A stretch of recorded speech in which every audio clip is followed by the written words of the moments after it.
64ാമത് സംസ്ഥാന സ്കൂൾ കലോത്സവത്തിനുള്ള ഒരുക്കങ്ങൾ അവസാന ഘട്ടത്തിൽ. പ്രധാന വേദിയുടെ നിർമ്മാണമടക്കം പൂർത്തിയായി. വിജയികൾക്ക് നൽകുന്ന സ്വർണ്ണക്കപ്പ് വിവിധ ജില്ലകളിലെ പര്യടനം പൂർത്തിയാക്കി ജില്ലയിൽ എത്തിച്ചിട്ടുണ്ട്. വിവരങ്ങളുമായി സനു കെ സജീവ് ചേരുകയാണ്. സനു, കലാമാമാങ്കത്തിനുള്ള എല്ലാ ഒരുക്കങ്ങളും പൂർത്തിയായോ? തീർച്ചയായിട്ടും ശ്യാം, കലാമാമാങ്കത്തിനുള്ള തൃശ്ശൂർ പൂരം നടക്കുന്ന പൂരത്തിന്റെ മണ്ണിൽ കലോത്സവത്തിനുള്ള എല്ലാ ഒരുക്കങ്ങളും പൂർത്തിയായിരിക്കുകയാണ്. 25 വേദികളായിട്ട് നടക്കുന്നു എന്ന് പറയുമ്പോൾ അതിലെ പ്രധാന വേദിയാണ് നമ്മൾ ഈ ദൃശ്യങ്ങളിൽ കാണുന്നത്. അതിന്റെ ഒരുക്കങ്ങളെല്ലാം അവസാന ഘട്ടത്തിലേക്ക് എത്തിയിരിക്കുന്നു. 7500-ലധികം ആളുകൾക്ക് ഒരേ സമയം ഇരുന്ന് കാണുന്നതിന് വേണ്ടിയിട്ടുള്ള സൗകര്യങ്ങളാണ് ഈ പ്രധാന വേദിയിൽ ഒരുക്കിയിട്ടുള്ളത്. അത് ഇരുന്ന് കാണുന്ന, അതായത് ഈ ഏത് മത്സരങ്ങൾ നടന്നാലും ഈ വേദിയിലായിരിക്കും എല്ലാ കലാപ്രതിഭകളും ആദ്യമായിട്ട് എത്തിയിട്ട് പോവുക എന്നുള്ളതാണ് നമ്മളെ അറിയിച്ചിട്ടുള്ളത്.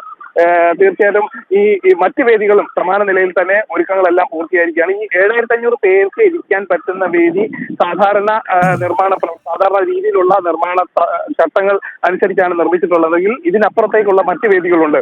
24 വേദികൾ ജർമ്മൻ ടെക്നോളജി ഉപയോഗിച്ചാണ് നിർമ്മിച്ചിട്ടുള്ളത്. അതിന്റെ പ്രത്യേകത ഈ കാറ്റടിച്ചാൽ വീഴാത്തതും അതേപോലെ തന്നെ തീ പടരാത്തതുമായിട്ടുള്ള സാങ്കേതിക വിദ്യ ഉപയോഗിച്ചുകൊണ്ട് നിർമ്മിച്ചിട്ടുള്ള വേദികളാണ്. അത്തരത്തിലുള്ള വേദികളാണ് ഈ മറ്റ് 24 വേദികളും നിർമ്മിച്ചിട്ടുള്ളത്. എന്തായാലും ഈ കലോത്സവത്തിനുള്ള എല്ലാ ഒരുക്കങ്ങളും തൃശ്ശൂർ പൂർത്തിയായിരിക്കുകയാണ്. ഒപ്പം തന്നെ വരുന്ന വിദ്യാർത്ഥികൾക്ക് താമസിക്കുന്നതിനുള്ള സൗകര്യങ്ങൾ, ഒപ്പം തന്നെ ഇവർക്ക് യാത്ര ചെയ്യുന്നതിനുള്ള പ്രത്യേക സംവിധാനങ്ങളടക്കം ജില്ലാ ഭരണകൂടം ഒരുക്കിയിട്ടുണ്ട്.